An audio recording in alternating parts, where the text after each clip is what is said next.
Okay, welcome everyone. Let's get started. We'll let others, oh goodness, sorry. Let others filter in as they join. Please take a minute to introduce yourself in the chat. Take a look at our agenda if you'd like. I'm Nicole Cardwell. I'm the director of the New Hampshire Food Alliance. Thank you for being with us today for this Network Cafe. If you are not familiar, the New Hampshire Food Alliance is a network of hundreds of people, businesses, and organizations from across the state and the region that are all working towards building a stronger local food system in New Hampshire.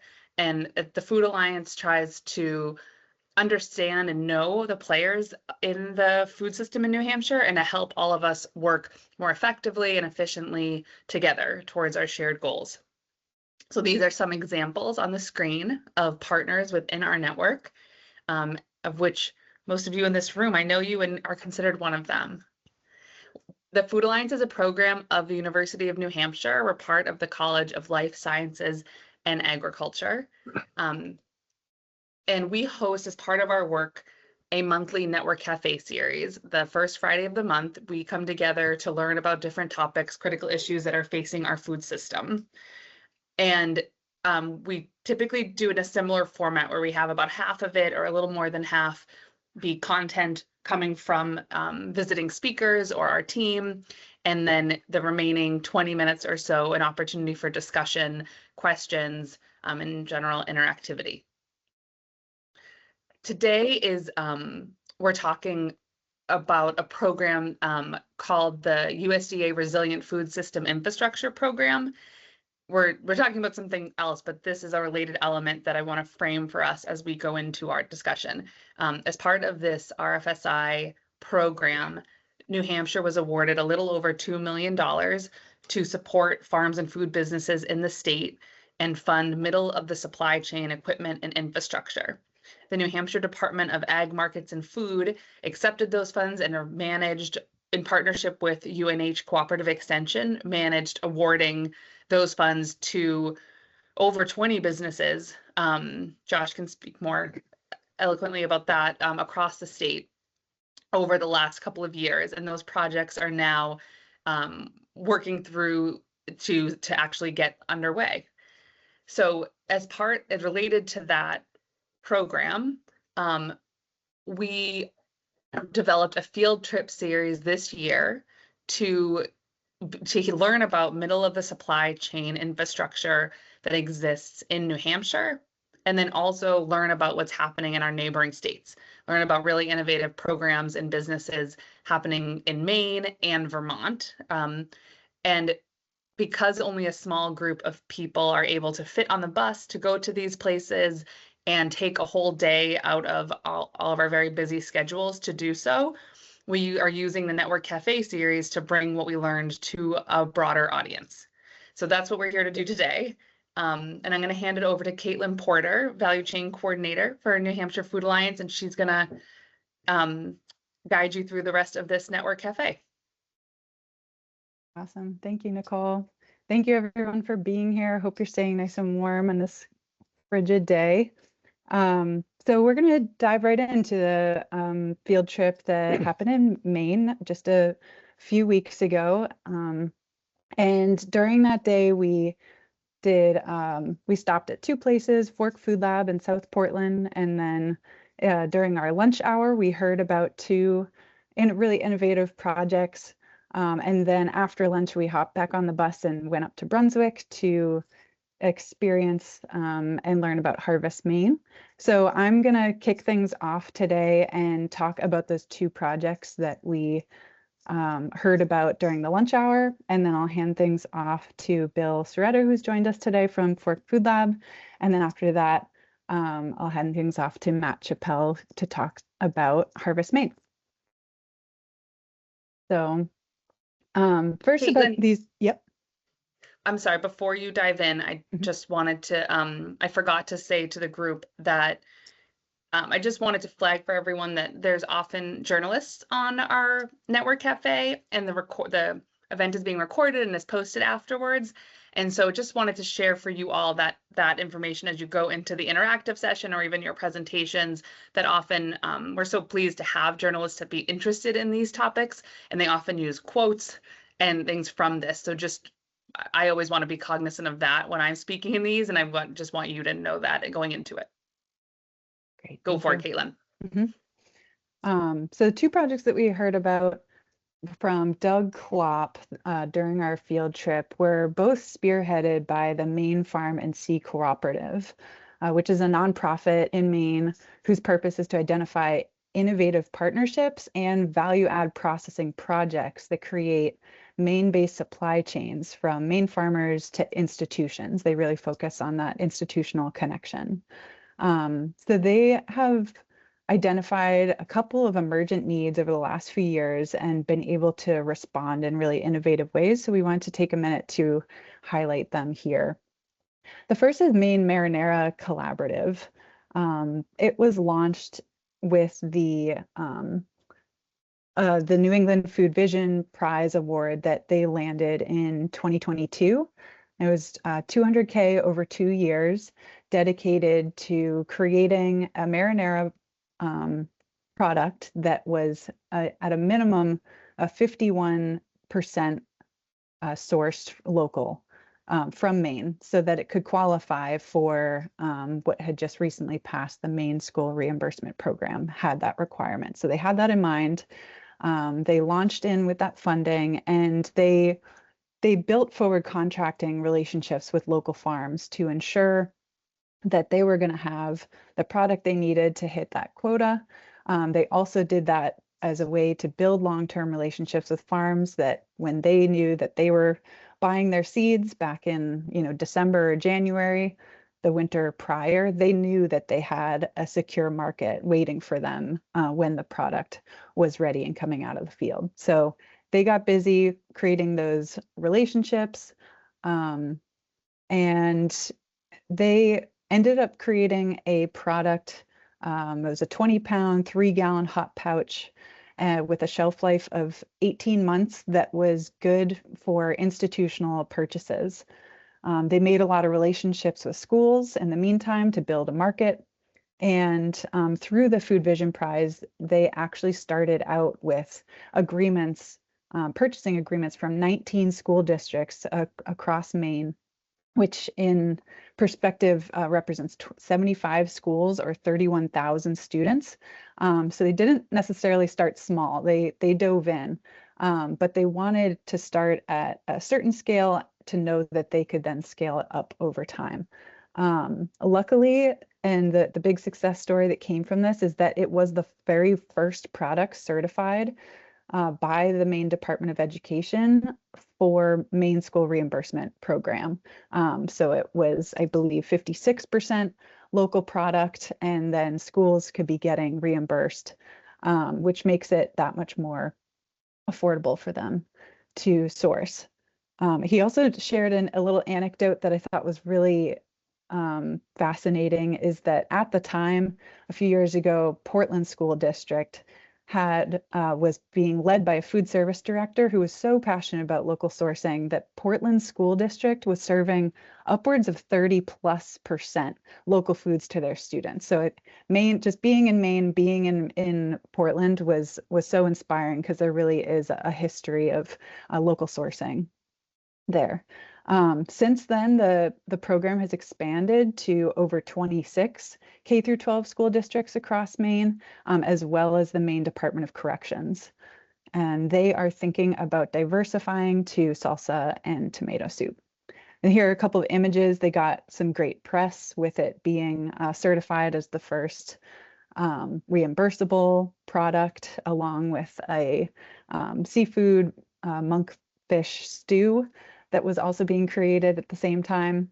And just some of the numbers here on the screen. They bought, in their first year, they bought over 9,000 pounds of local produce. They turned that into over 3,000 gallons of sauce, which was over 179,000 servings to school children. That was just in the first year, and it's grown steadily since. In addition to the local percentage that was sourced, 33% of the product was sourced from socially disadvantaged or small scale farms. So this is a program with a huge ripple effect across the state of Maine. And next, we wanted to highlight the Maine Immigrant Greens Collaborative. Caitlin, can I Mhm. just pause you and bring you one question from the chat Sure. before we move on? Do you or others on this call have any insight into how the education department manages that certification? That's a great question, Julia. I actually don't have much insight in that and just want to open it up to if anyone else. Um, Bill, I know you're on the call. I don't know if you have anything to contribute there or if anyone else does. When you mean managed certification as to what do you mean by that? I guess would be my For it to question. be considered a reimbursable product through the Maine school It reimbursement has to program. meet the 51% criteria. And you have to have some documentation showing that the product you're making has that content to be local. So to get that extra bump for the local money, that's the primary criteria. So I Gotcha. guess, I don't think there's any measurement going on by a third party other than to be able to show in your production that you do that at this point. I don't know of anything beyond a transparency piece on the part of the producer. Gotcha. Right. Okay. And then the Department of Education is kind of taking in that documentation. Yeah, like. they make the decision because we have that stream of money that's available to schools to encouraging them to buy local, gives them a bump essentially in terms of what they can spend on a product. Typically, local products cost more than what they might buy on the open market from a broad line or from somewhere else. So this is to help make up that difference. That's why the program exists. Awesome. Thank you, Bill. Hopefully that was able to answer your question, Julia. And keep the questions coming in the chat. We will open up at the end to people come off mute, but feel free to keep them coming in the chat for now. In the meantime, I'll jump over to the other program that we learned about, which is the Maine Immigrant Greens Collaborative. And this was in response to, over the last decade or so, there's been an influx of Somalian, Bantu, and Sudanese immigrants to Maine. And as they find their bearings, oftentimes they need to rely on the charitable food system.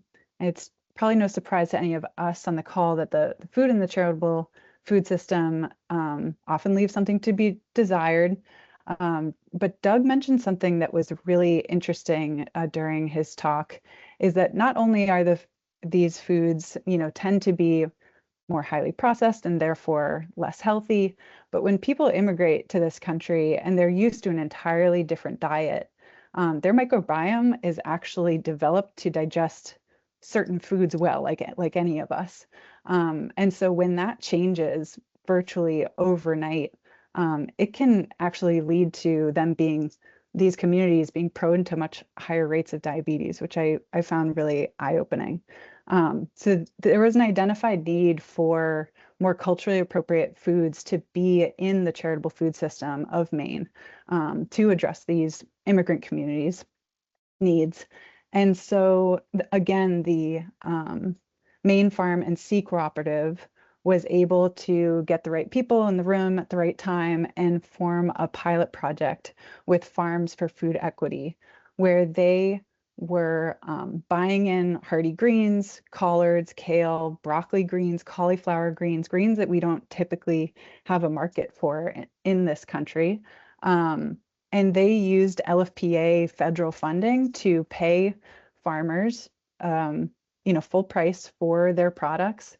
They then took those products in and blast froze them.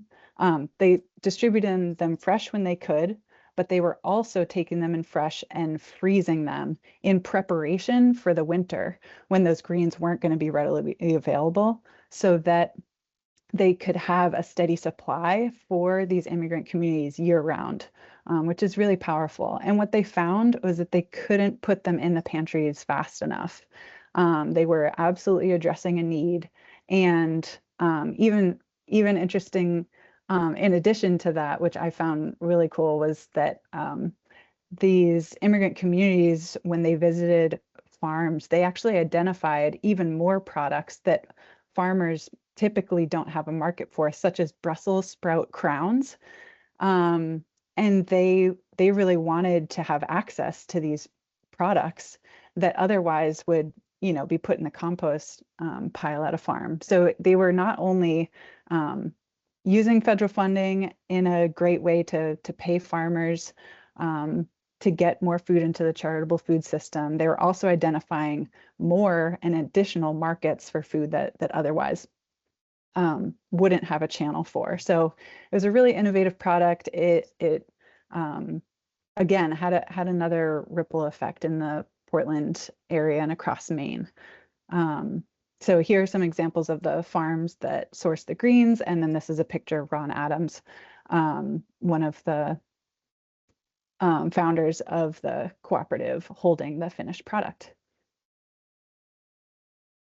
And right before we go into Fork Food Lab, I mean, I'm coming from the understanding that those are just some highlights of the notes and takeaways that we had, and didn't know if anyone else on the call had anything else they wanted to add about these projects. There's certainly probably some more experts on the call that could add to that. Wait a minute to see if anyone has anything they want to add. And if not, we will hand things over to Bill Soretta at Fork Food Lab.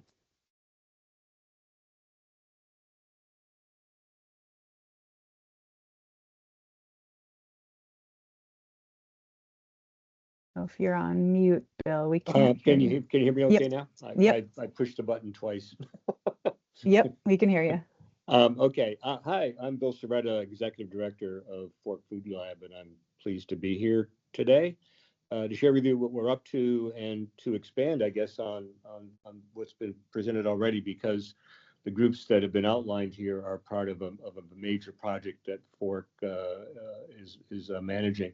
But let me tell you a bit about Fork. Fork Food Lab is just going to be completing its 10th year in the spring of 2026.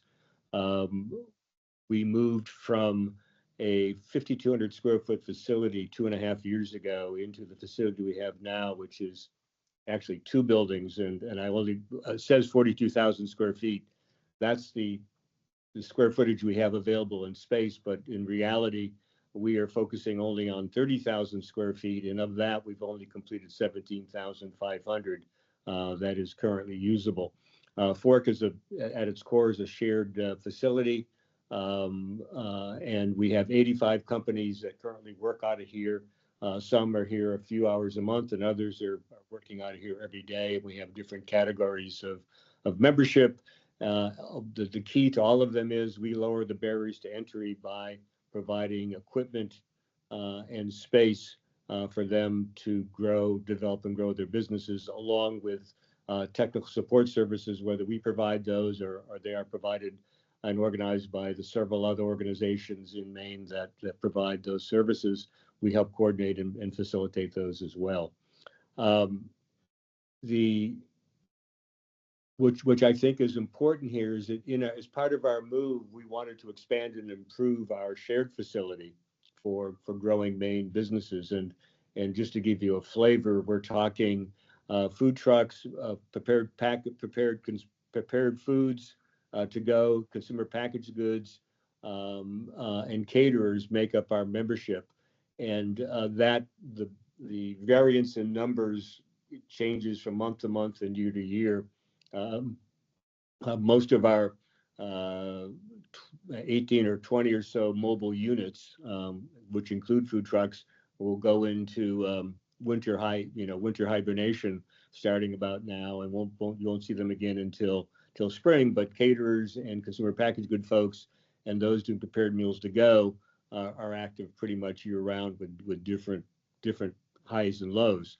And what we wanted to do coming into our new space was to improve the services to those members, which we did by adding another step in the process for growth, so that instead of just renting a table and equipment, they have their own private spaces and dedicated spaces that they can use along the way if they're here for more time, or need to be here for more time, it's to their advantage to be in a private or dedicated space that gives them more storage, gives them access every day, and the only need to sign up for is any equipment they may need beyond the equipment they bring in. What you have, the picture on the right is a piece of our a picture of a part of our shared space. We have 88 linear feet of hoods with equipment under it. The shared kitchen is about, in its core, of about 6,000 or 7,000 square feet. And then there is storage, and we have 1,900 square feet of refrigeration, which is 4 independent freezers and refrigerators that can go up either way, so we can expand and contract frozen and cold as needed. And we have another 2,000 square feet of dry storage for members. What we learned in the process is, for every, dry storage and cold storage better be equal to or greater than the production space. Otherwise, you will have a minor problem. But what we wanted to do beyond doing the shared kitchen was to get into scaled processing for farms and our communities. And so one of the new features we've added to Fork, and we are continuing to build out, is a shared, not a shared, but a vegetable and processing center, and also working on some meat processing as well. In the same, and we received several grants over the last couple of years. The major one from USDA, which is the RFSP grant, that's really the regional partnership grant, of which all of the organizations that were listed on the previous slides are part of that partnership, and Fork is the managing agency for that. And so we work with all of those groups and others in terms of helping them develop products and services as they see fit. Plus, we're doing our own. And what we mean by a processing facility is that we are setting up to do a number of things, sort of in conjunction with the same pieces of equipment in the same space. The model is the same in the sense that we're trying to get as much use out of our square footage and our equipment that we can for the investment we're making, so it doesn't sit idle. And so what we're looking at from working with farms, we have worked closely with the Western Mass Processing Center, Franklin County, under the Franklin County program, to essentially copy their model, where we would provide services to farms in particular who want to process crops to effectively extend their shelf life and to and earn money on those. And these would be either purposeful in their design in terms of growing for that product, or dealing with seconds and surplus, because the goal of this processing center, among other things, is to use local upcycled products as much as possible and turn them into saleable products that at least add some income, which might otherwise be lost to the producing farm. And so we are essentially copying the Western Mass Center and doing that. And we have a few farms that we're working with already, although our facility isn't quite done. We are moved some of our equipment into the main kitchen and doing what work there we can legally under the various state agencies we have to report to. The other part of that grant is to develop new products using upcycled fruit and vegetables that go into the school system, including K-12, which is what we're working with Doug on very closely in terms of his production. We're doing product development for the products that he's now coming up with, but we're also under a Kendall Vision grant focusing on higher ed and using the surplus generated from broccoli production to make a series of products there that we're now product testing in several colleges and universities in Maine, which Sodexo will then bring in and put them online as they develop. but everything from broccoli puree to broccoli soup to broccoli tots to broccoli-based pesto are all being tested in development, and all of the broccoli, all of it is waste coming from the production line of taking broccoli and processing it for freezing and bagging and selling in bulk. A lot of florets and other parts of that product, we're talking tens of thousands of pounds, end up in the waste. And so we're taking that waste, which has been frozen, and going to be converting it into a usable product. The challenge we're having with this is finishing the space. Our grant covered most of the equipment that we needed and the staffing. The build out is about 85% done, but it's not complete. So we are sort of running with one arm behind our back, trying to get that done and in place. But as all of you know, space and equipment in the food business is expensive. Whether it's to build it out, to rent it, to buy equipment, none of it is inexpensive, which is why our program has hit such a key spot for up and coming food businesses. Is that's their barrier to entry is space and equipment, and the same barrier exists for farms who want to do some co-packing. No one is doing the small runs. You've got to come in with a rather large run in order to enter any traditional co-packer, co-processor in the region. Your size and your volume has to be much higher than most farms are able to produce for or want to produce for. And I think this is what we certainly learned from our friends in Greenfield with their work. So that's sort of our target piece. It's expensive. The processing center as a whole, including the build out and the equipment, comes with a price tag. If you have a place to put it, physical place to put it and to renovate, about $750,000. But what we're looking at doing is running that program year round and processing different products at different times. As an example, come spring, and actually we're already starting to do some of this now with frozen kelp. We're going to be processing a fair amount of kelp this spring, and turning it into a product that can be an additive to meat as one, or being made into kelp burgers, or making. There's another company that's buying this product from the people we're working with to put this into meat into ground burger as a mixture of 1585 or 2080, and let's see how that would work out.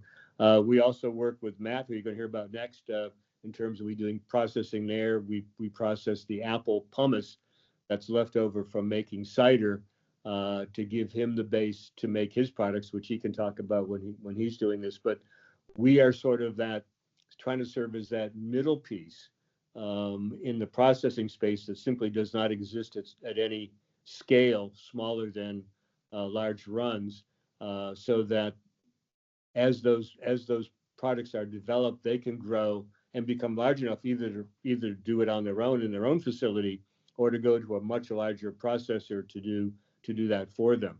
But the space in between, like the space in between for our startup food businesses, is void of services that allow people to start and grow a business, or to start and grow processing. And so that's sort of the market niche we're looking at, and in particular focusing on upcycling so that we can get some of that product out of the waste stream and turn it into a value add for the producers and companies that want to add value and not lose that money in the process. That's the thumbnail.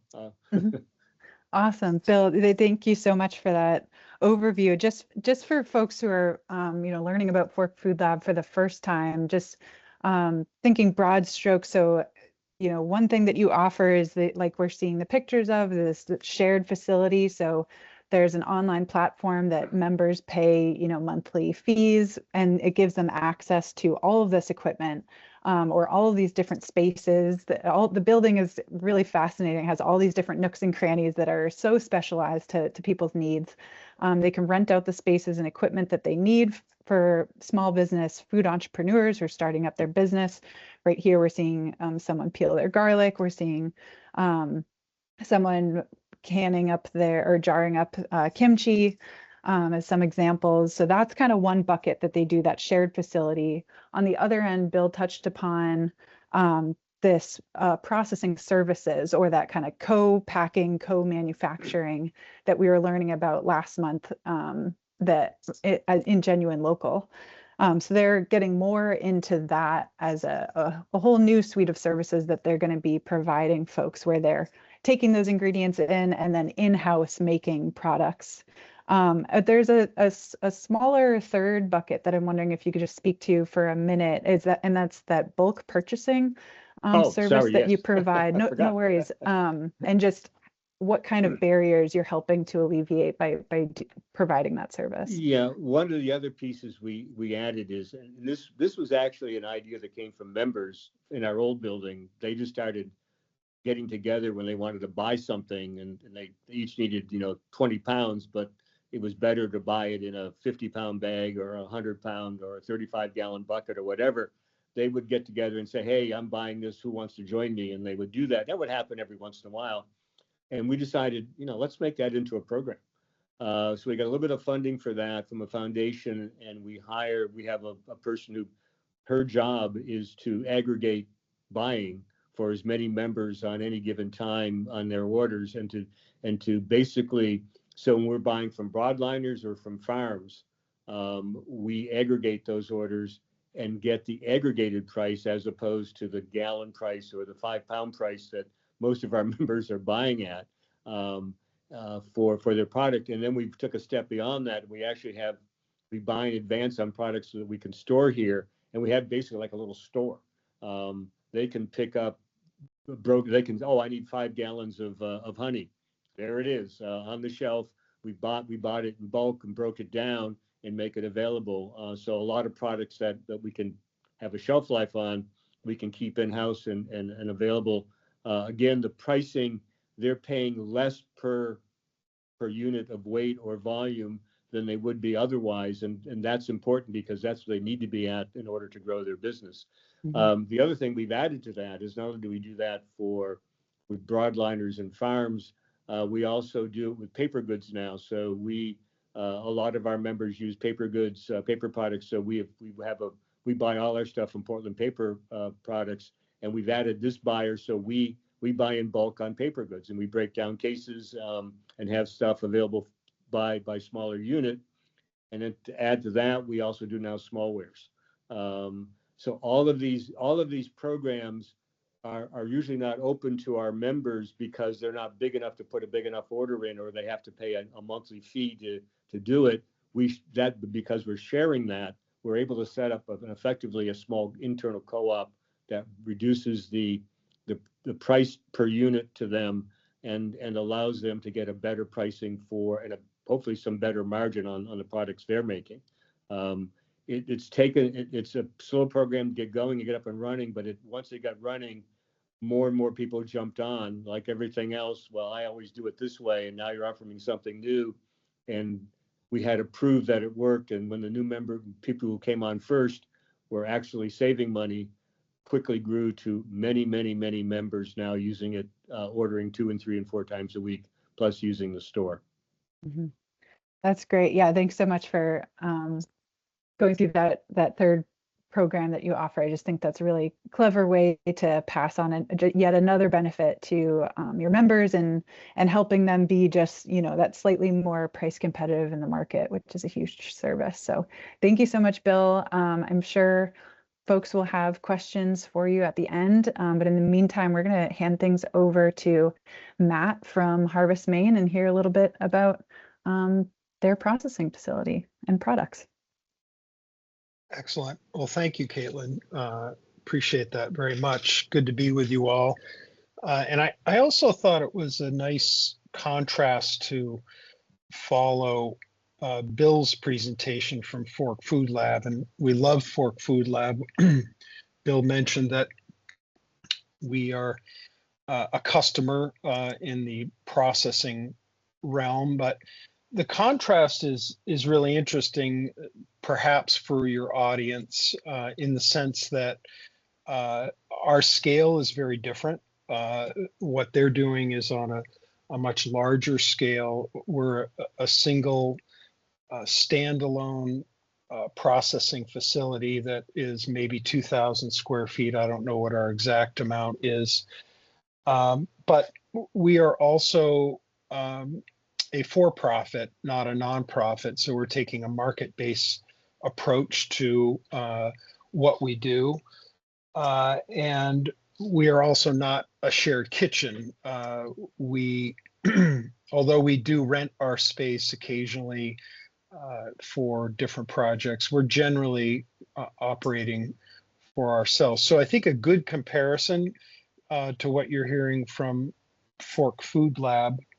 So Harvest Maine, we are, or what we consider ourselves to be, is an upcycled snack brand. So what we're doing is taking would-be waste and turning it into value-added products. That's essentially the heart of the upcycling effort.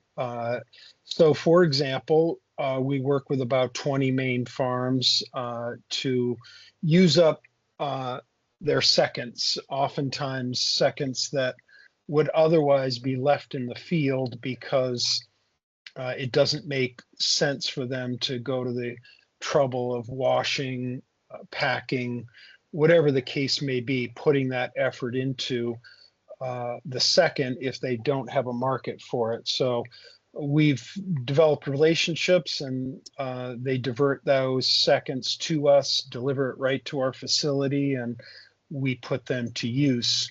We also work with byproducts. So in the case of, this is our fruit bright right here. I don't know if you can see that, but what we're doing there is taking apple pumice, the leftovers from cider pressing right in Maine, and Alfred, Maine is where we're sourcing it, and extracting what's left of it. And that's the part that Fork Food Lab is helping us with. We have a machine to do it. It's just not big enough to do it at the scale that we need. So we take that pumice and remove the seeds and stems and skin and extract the good part that's still in it and combine it with some other fruit ingredients and pectin and turn it into kind of like a gummy, a cross between gummy and fruit leather, I guess is the way I've heard others describe it. That's a shelf-stable product. Our second product, the veggie spreads, are a refrigerated product, and that has a certain level of dating. Luckily, we've achieved 13-week dating, which gives us some breathing room when it comes to distribution. But those are our two products, veggie hummus and fruit bites. We're in about 300 stores, and on average, we're rescuing about 30,000 pounds of either byproduct or veggie seconds to produce these two products. And those stores are scattered around New England, concentrated in Maine and New Hampshire and Vermont, and expanding into Maine, Massachusetts, and soon to be Connecticut, Rhode Island, New York, those areas. Caitlin had asked to have me focus a little bit on the financing resource side of things, so I'll spend a little bit of time on that. And again, I'm sure there'll be questions later, but we started with a small amount of seed money from myself and my business partner, our personal investment to get us started. But the bulk of what we've done has been with the aid of grants, and almost exclusively equipment grants. And some of those are coming from state groups, although our most recent is obviously familiar to this group. It's the USDA RFSI, where we secured funds for some cold storage equipment, as well as packing and making equipment. So the bulk of what we've done in terms of adding capacity has come at the hands of grants that we've received. And I think a lot of our success on the grant side of things is primarily because we're checking a lot of the boxes that they're asking for. These are Maine ingredients. We're making it in Maine. We're creating jobs in Maine. And we're producing a value-added product. Those are oftentimes, at least in terms of the grants we're seeking, the boxes that are important for them. So we've been successful on the grant side, and reaching a point right now where we want to combine that with a certain line of credit. It's hard to fund growth with cash or cash flow. So whether it's buying raw materials or packaging, we're going to be supplementing that grant work with line of credit. So that's a little bit on the financing side. Resource-wise, I would say one of the biggest support features has been a mentor group called the Maine Center for Entrepreneurship, which we joined for a 1-year period last year. We just finished, and it really just, it gave us access to experts in certain knowledge areas at every turn. You know, if we were struggling with something on the marketing side, there was a mentor to be had, or on the manufacturing side, same thing. We were put in touch with people that could help instantly. So I would say that that particular piece of resource, if you will, has been instrumental in helping us get to where we are today. And I'm very grateful for it. So that's a little bit about resources, grants, financing. So happy to take questions, or however you want to take the next step, Caitlin. I hope that's enough for what you were looking for. Awesome. Yeah, that was great, Matt. Thanks so much for that overview. And I'm sure we'll get some questions going here soon.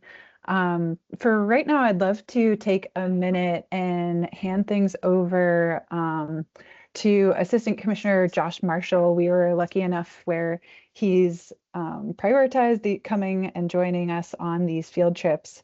And just wanted to give him a minute to see if he had any reflections or takeaways from the day and being there in person. Yeah, thanks, Caitlin. And first, I just want to thank both of the facilities that we visited for welcoming us there. I think it's a great example of the food system in New England is like super transparent, right? Like folks are willing to show what they're doing, show other people who are interested in doing it. It's not, competitive in the way that there's people aren't willing to help each other. And so I think part of these tours are showing that. I think it also goes to show the value of this program. A lot of the funding that we see coming from USDA is for production, and the middle of the supply chain is a really important part of our food system that sometimes gets overlooked. We can add capacity to production, but if there aren't markets for it, then there's not necessarily a translation to more profits. And so thanks to the Food Alliance for putting these tours together, and then also taking it the next step in hosting these network cafes to allow folks who couldn't make it to the tours to experience and learn from some of this as well. Awesome. Thanks, Josh. And yeah, we're just so grateful for Department of Ag to be, to have accepted these funds, which will inevitably have such an impact on middle of supply chain, on small business owners and small scale farmers in New Hampshire. So we're excited to see some of the results that come from these investments. Some of my personal takeaways, maybe just piggybacking off of that, I'll start with the last one, is that it's been really, truly, continually eye-opening about how expensive middle of the supply chain investment really is. I mean, some of these pieces of equipment are very easily, at a minimum, tens of thousands of dollars, if not hundreds. And so the startup costs of just being a small business trying to have access to this equipment is a huge barrier. So it's been eye-opening to learn just how immense of an investment it's going to take to decentralize our food system. But that interest in food business entrepreneurship, despite the barriers, remains consistent. I was just looking up some statistics the other day, and Maine has, over the last several years, seen over a 3.5% increase in food business entrepreneurship year after year. So there's no shortage of entrepreneurs out there looking for access to equipment. And I thought Fork Food Lab was a really interesting model, a sort of like an if you build it, they will come model, proving that when there is infrastructure, being an entrepreneur feels more possible and accessible, that the risk and burden to enter is lowered. And they are very much proving that model successful. So, and lastly, I'll just say that food business entrepreneurship, as we all know, just like being in any other part of the food sector, it's uniquely complex. There's so many regulations, hoops you have to jump through, pieces of knowledge that you have to know, hats you have to wear, pieces of equipment that you have to familiarize yourself with. It's a very diverse skill set. And so from my perspective at the Food Alliance, and I think from so many of the service providers that we work with, it really shows that there's such a need for an ecosystem of support and technical assistance to make sure that small businesses are successful when they enter the small food business world. So Caitlin, can I add one thing before we segue to questions? Well, I just wanted to say that I loved our tours in Maine, and I was particularly impressed and moved by Harvest Maine and all we learned there. And especially for what I know of New Hampshire, I think it's really applicable in that they started it small and it's still small. And we heard a lot from Matt and his business partner about how intentional they are about not growing and investing more in a way that gets ahead of the financial viability of their business and their goals. They're really thoughtful about new equipment they bring on or expanding the space or things like that. And I really appreciated how much, Matt, you designed the business, like you centralized the logistics, the distribution and the relationships and building product that work for distribution. And I think that it seems like that's really key to how successful you've been. So I also want to say to everyone, keep an eye out for Harvest Maine products across New Hampshire. We had a mini brainstorm with Matt at the end about how we help get their product more throughout our state. So keep an eye out and ask for it if you don't see it, so we can keep supporting these partners and keep supporting each other. And then, sorry, one more thing I want to answer. There is a question in the chat, a similar or parallel program in New Hampshire to the Maine Center for Entrepreneurship. Caitlin and I just met with the New Hampshire Small Business Development Center team. And I was so impressed. They reached out to us to say, we want to reach food and farm businesses in the state and support them, like help us reach them and help them know about the services we offer. So we're in the beginning phases of brainstorming how to do that. But they offer free advising and help to all small businesses, and that's defined as under 500 employees. So it's the vast majority of businesses in New Hampshire. So if you are interested in starting a business or have started a business and you want free assistance and advice, legal advice, they have a whole suite of offerings. Reach out to them directly or reach out to myself or Caitlin, and we'll get you connected. Yeah. Do we have other questions? Oh, sorry. Go ahead, Caitlin. take it away. No, I'm glad you drew that connection. And the only other question that Matt did answer in the chat, but I wonder if it'd be worth just coming off mute for, is someone asked, how do you distribute your product, particularly out of state? And Matt, I don't know if you just wanted to speak for a minute about that. I can. It's definitely a challenging area when we are at the size we are. So we use about 6 different food distributors. I'd say 3 of them are right here in Maine, and they're servicing Maine and New Hampshire. But we also have food distributors in southern Vermont and western Mass, and getting product to them is tricky. We have to use what's referred to as cross-docking sometimes, which essentially means using a middle party to get the product close to that distributor. But it is a challenging aspect, one that we underestimated to start. And we've thought about, should we invest in our own refrigerated van and move product around ourselves? That's a consideration.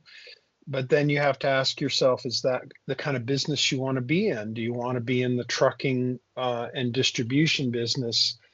And not necessarily. That's not something that we want to take on. But if it's a barrier to us reaching markets that we would otherwise not be able to reach, maybe we have to consider that. So it's tough. No question. There's no easy answer around the distribution side, especially refrigerated distribution. That's probably the hardest one. Mm-hmm. Yeah. And so much of the RFSI applications and awards we saw across the country too, I think it came that the most requested item through the RFSI grants nationwide was refrigerated trucks. So it just goes to show that there's a lot of demand out there for it. Well, on that point, does it make sense for all of us to have our own refrigerated van? Probably not in the grand scheme of accomplishing the local food movement. Incidentally, we actually rely on another fellow producer here in they're kind of Maine and New Hampshire. You guys know about Short Creek, right? They do salamis and things like that. Well, they help us move product to some of those farther distributors because they do have a van, a refrigerated van. So there are creative ways that you can move your product around. It's not ideal, but I don't know if the answer is all of us having refrigerated vans. Right. I wonder about that. Mm-hmm. Yep. There are some efficiencies to be gained. Gina asked a great question. Is New Hampshire looking to create one of these food processing centers? I know Nicole touched upon that in the chat. As far as we know, I don't think there's one in the development as far as something happening on a large scale, but like Nicole said, like lots of little projects, smaller scale, more regional based projects are happening across the state that were just recently invested in through RFSI funds. So like Tuckaway Food Commons and Sullivan County Conservation District. So there are multiple projects that are responding to regional needs across the state. And yeah, Josh, I didn't know if you want to add to that. And I would just add, and then, on our first tour in New Hampshire, and you can go back and watch the first Network Cafe, we visited Genuine Local. And so we have, I just read an article about another shared use facility being created in Manchester. So I think there are initiatives that are out there that are, nothing that fits the exact shape of Fork Food Lab. But again, it takes people who are willing to take these risks too, right? Somebody has to go out and either do the work to apply for the grants or have these brilliant ideas, have the dedication to do it. So I think that's part of the goal of today's event and this whole RFSI sort of shared learning journey that we're taking is to inspire people, like Nicole said, and Jean, maybe you can take some ideas away from here to help us go in the right direction. Great. And there's just one more question. Do you think, Nicole, we have enough time just to address Beth before signing off? Yes. Beth was saying she would love to hear from each presenter, Matt and Bill, on the market channels demonstrating unmet purchasing demand for local products being developed. If that makes sense to both of you, Bill, we'd love to hear from you. So the unmet, I'm trying to understand the question, but if it means that the demand we have created at Sodexo for the products we've been working with them on, we could never make enough at the end of the day. We can only introduce the idea and get up some scale, but there are, I think, the institutional markets, and from our perspective, are some of the best ones because the packaging and marketing costs are much lower, and the volumes are much higher, but they're also much more difficult to meet in volume because they are much higher. The university, if you look at Maine, the university system feeds, there's about 30,000 people a day getting meals. Maine Health provides meals for 30 or 40,000 people a day. So when you look at those institutional markets, they could take up everything that could be produced in New England on their own.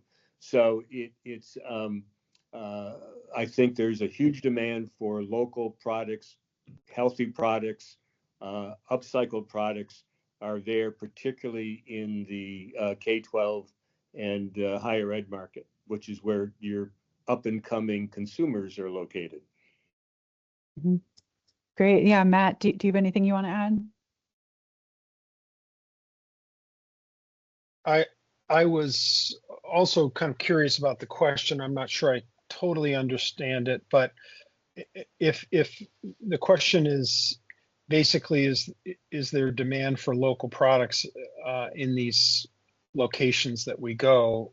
Of course, I think people are interested in supporting smaller brands, and we found a welcoming environment across Vermont, New Hampshire, and of course in Maine. As we enter into New York and Massachusetts, perhaps that is a little bit less, but I think they still consider us local in the sense of Northeast. So the interest is strong, and I think I would say on the scale of upcycling as an attribute, local is right up there in terms of the interest from buyers. Awesome. Great. Thank you for that. Well, we are at the top of the hour. Unless there's anything you want to add, Nicole, I think we will call it a Network Cafe. Thank you all so much for joining, and we hope to see you next month. Thank you, everyone, all of our presenters. That was phenomenal. Thank you, Bill and Matt. Thanks, Have guys. a great weekend, everybody. Yep. Thank you.